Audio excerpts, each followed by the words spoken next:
विद्यार्थियों जैसे जैसे वो चीज़ नज़दीक आती जाती है तो स्पष्ट होती चली जाती है। तो हम आभासी प्रतिबिंब की बात कर रहे थे, तो मैंने जो हम बात कर रहे थे कि हमारी आंखों से अगर 1-1.5 किलोमीटर की दूरी पर कोई वस्तु रखी हुई है या कोई व्यक्ति खड़ा हुआ है तो हम स्पष्ट रूप से नहीं कह सकते कि ये क्या है, लेकिन जैसे ही हम उसके नज़दीक पहुंचते हैं उसका जो प्रतिबिंब है वो हमारी आंखों की जो रेटिना है उस पर, उसके पीछे स्पष्ट बनता है और हमें वो वस्तु स्पष्ट दिखाई देती है।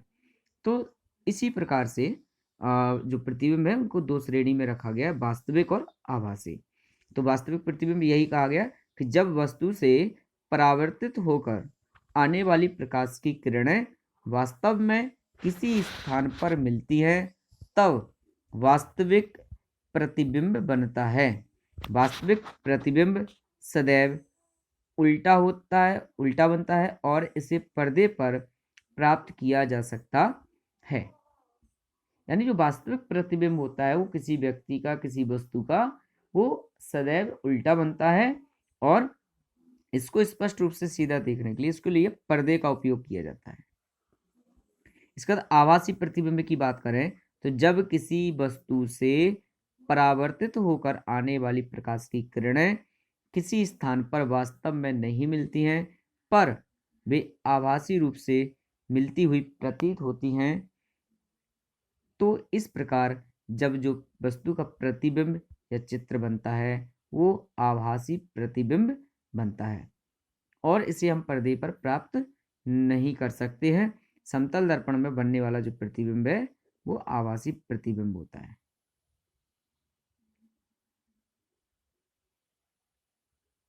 तो विद्यार्थियों ये प्रतिबिंब और प्रतिबिंब के प्रकार। अब अगला जो है समतल दर्पण से प्रतिबिंब का बनना। समतल दर्पण की अगर आप बात करें तो सभी लोग आईना, सभी लोग देखते हैं, शीशा, मिरर, तैयार होते हैं, आप आईने के सामने खड़े होते हैं, सभी देखते हैं। हूबहू सेम वैसा ही चित्रण आपको आपके आईने में दिखाई देता है। तो समतल दर्पण द्वारा जिस प्रकार चित्रण हमारा उस आईने में होता है ठीक उसी प्रकार से अन्य वस्तुओं का भी चित्रण, प्रतिबिंब समतल दर्पण द्वारा बनता है।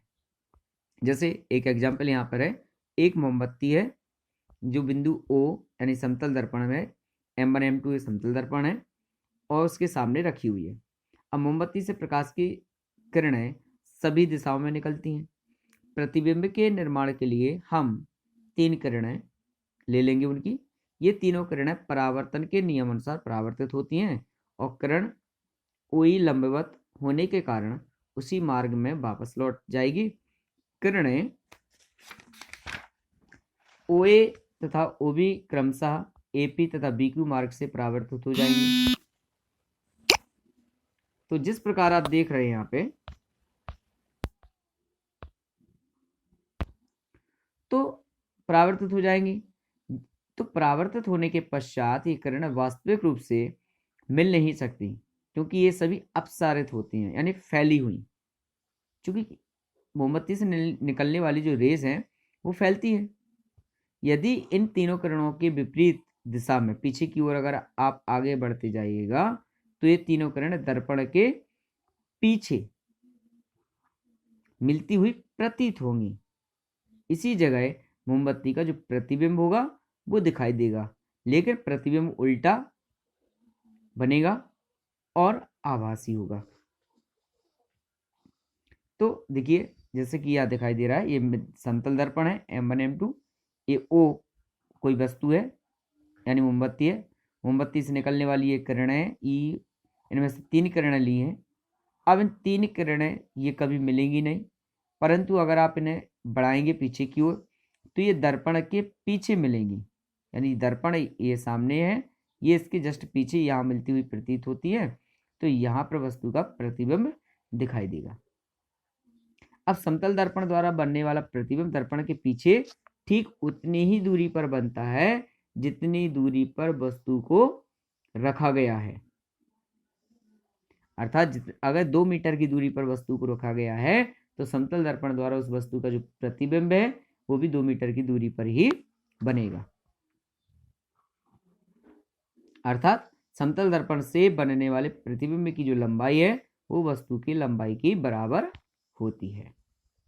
ये निष्कर्ष यहाँ से निकलता है। इसके बाद विद्यार्थियों और भी टॉपिक है। गोलीय दर्पण द्वारा परावर्तन, प्रतिबिंब बनना, पार्श्व परावर्तन क्या, परावर्तन क्या कहलाता है, इनविजिबल। तो इस पर कल चर्चा करेंगे। तब तक के लिए बहुत बहुत धन्यवाद, शुभकामनाएं, शुक्रिया।